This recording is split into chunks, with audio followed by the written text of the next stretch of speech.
He's the best perimeter player in basketball. He's knocking at the door of being the best player in basketball. That was a solid knock. How did you? He's efficient like Jordan. He's relentless like Kobe Bryant.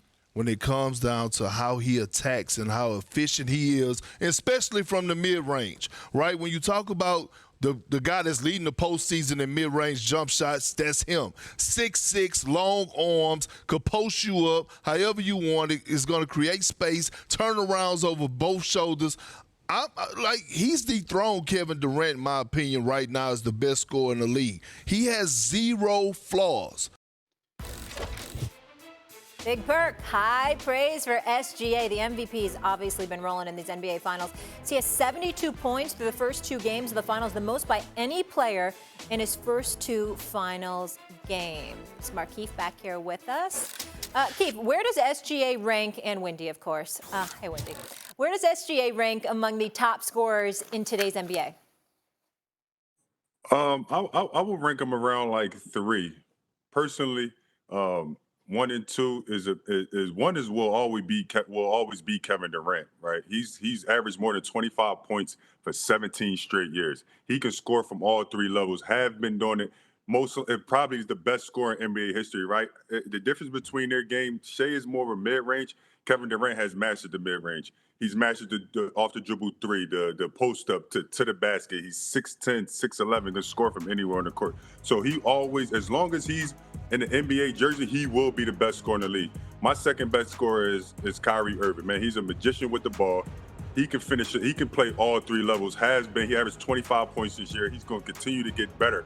And just to watch Kyrie day in and day out, it's unbelievable what he can do with the basketball. Now, people might say, Shai scored better because he averaged 30. No, Kyrie is one of the best scorers in the league. And in my opinion, he's top 2. Durant is 1, and Shai is 3. Wendy? Go ahead, Wendy. There's no way you can say he's 3, Markieff. If you want to, I'm never going to say anything negative about Kevin Durant when it comes to this. If you want to say that KD is number 1, I'm not going to argue with you. I think Shai is number 1. He is number 1. No, today, he is number 1.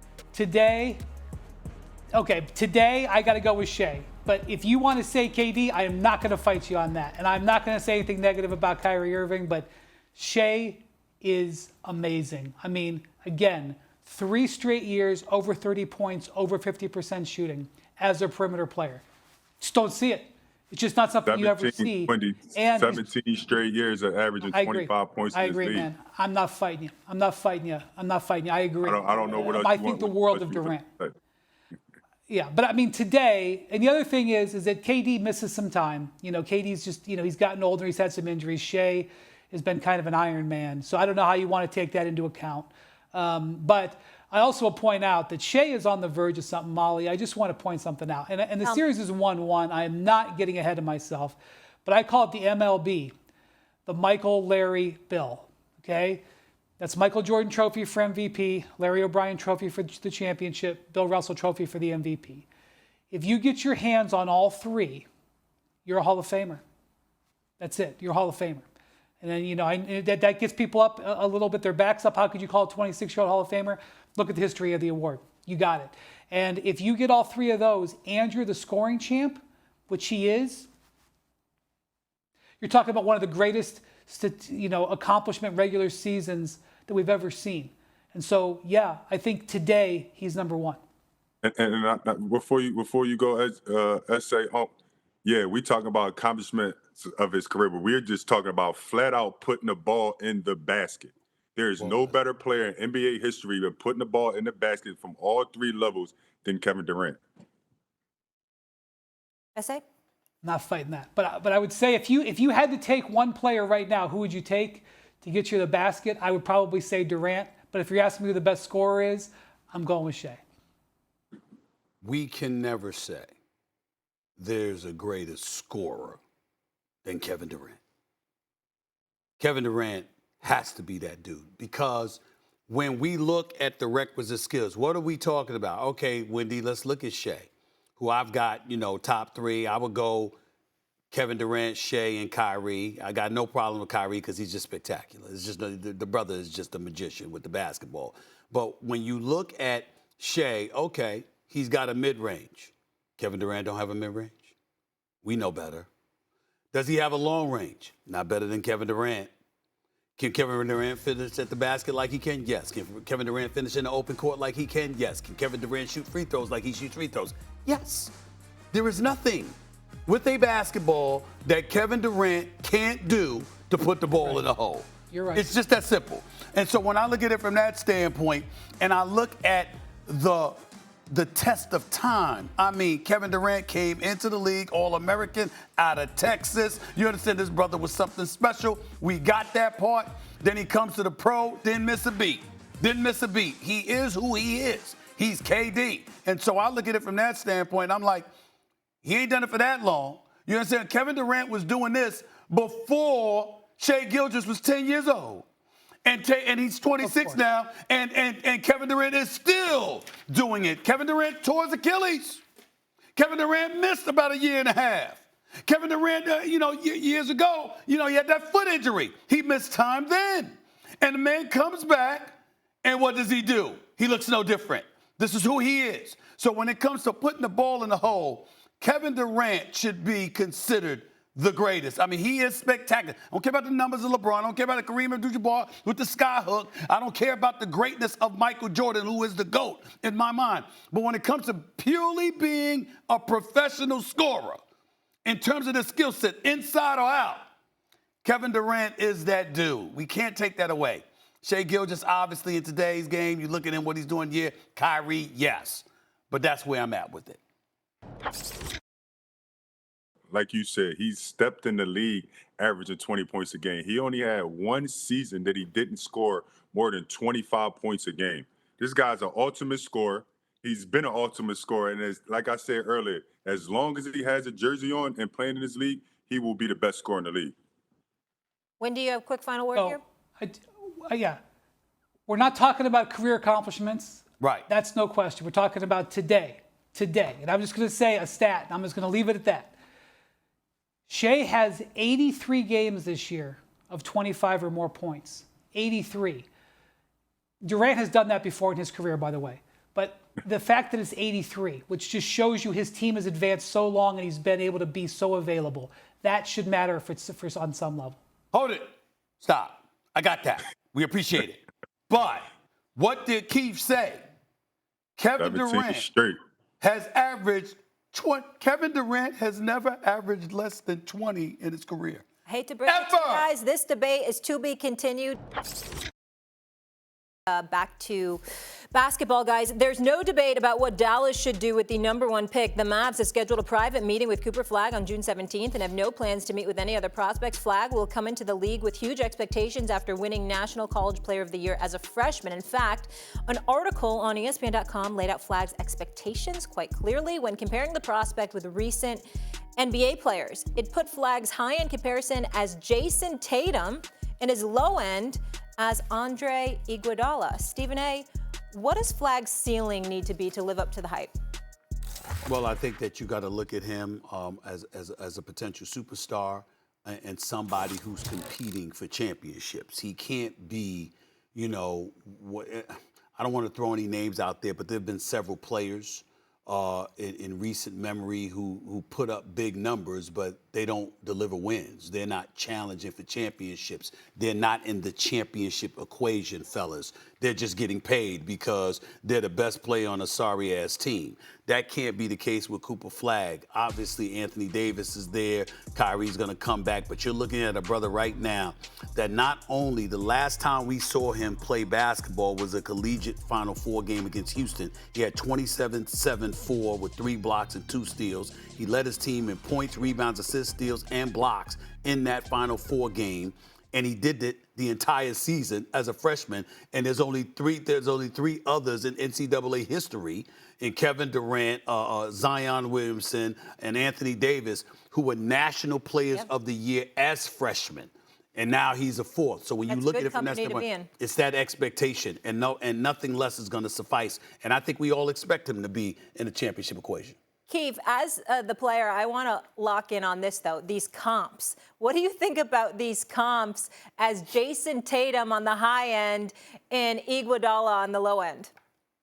First of all, y'all better put some respect on Andre's name, man. He Finals MVP. He's a good player. Has been a great player throughout I his agree. career. Secondly, Jason Tatum is a different type of player. I mean, he's an all-time scorer. I mean, Cooper Flagg is a type of player that can play literally in this type of game all 5 positions. He's a guy that can handle the ball. He's a guy that make guys better. But early in his career, he will be in a unique situation in Dallas, a team that's ready to win right now, right? So the things that he will have to do to be able to be successful early on in his career, Dallas will not be scoring the basketball. They have 2 elite scorers. They have a bunch of guys that could do a bunch of things. His ceiling early on will be playing hard, will be stealing extra possessions, rebounding, defending, kind of like a Paul George early in his career when he played for Indiana. That's the type of comp I look at. Super Flagg is that Paul George comp, and then later in his career, he can become a scorer, become a guy that's the #1 guy. You often see rookies come in, even if they have great numbers, and they don't always drive winning. Well, there's a belief that Cooper Flagg could be that type of player. And the Dallas Mavericks are artificially deflated in this #1 spot. Their record, and they were a lottery team because Kyrie got hurt, because AD got hurt. Keith knows all about him. He was there. Like, that team is not a team that normally gets a #1 pick. It's one of the reasons why it drove everybody crazy that they won the lottery.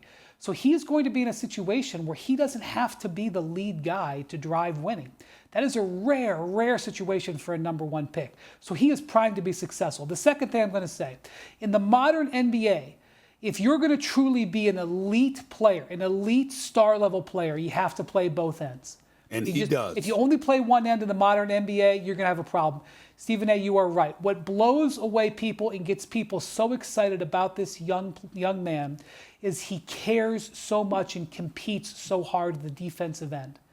And by the way, that's something Iguodala ended up doing, and probably one of the reasons why he's going to be a Hall of Famer. But if you could be a defensive Iguodala, that is a great compliment to somebody. That is not an insult. That's a great compliment to somebody. The other thing teams want very, very badly is a player who can play inside on defense and the perimeter on offense. The idea that you can get a rebound, take it up, and start the offense at the other end of the court. He can do that. He is a prototypical player going into an excellent situation. I have firm belief that Cooper Flagg is going to get off to a great start in the NBA. So do I. I believe in the kid. I've been believing in him since I watched him. And then you do the evaluation on him. These are the categories, Keith, Wendy, that they say about him. When you talk about his strengths from an evaluated standpoint, motor and mental toughness, defensive playmaking, versatile on-ball defense, 3-level scorer, pick-and-roll creator, go-to scoring upside, offensive malleability. They bring all of these things up because of his flexibility and his versatility, what he brings to the table, inside or out. The only 2 concerns about him is his consistency as a jump shooter, all right, and his ball handling. Now, on the NBA level, let's be clear. You're going to have to improve on those categories. Because with all of those positive things we said about him, he will never elevate into superstar status if your jump shot is not consistent and your ball handling ability is a problem. We got to look at Shai Gilgeous-Alexander in this regard. This guy is not a 3-point shooter, but he's missed the mid-range, and nobody's going to question his ball handling skills. You see the difference? Because you can create for yourself. You don't need assistance. But when you need assistance because your ball handling is questionable and your jump shot is questionable, you got to be a Giannis in order to get away with not being elite in those categories, but still could be considered an elite player because Giannis is a locomotive coming downhill at you, and he would just wreck your life on the basketball court. But you look at Cooper Flagg, he's not built like that. But all the requisite skill sets, Molly, and his ability to be willing to do it on both ends of the floor. He takes just as much pride in his defense as he does in his offense, and they're labeling him, quote, the safest #1 pick in recent memory. That's what they're saying. There is no debate. There is no debate about who's going #1. Keith, I'll give you the final word. I agree, man. He dominated in college. He dominated at Duke and obviously was the player of the year.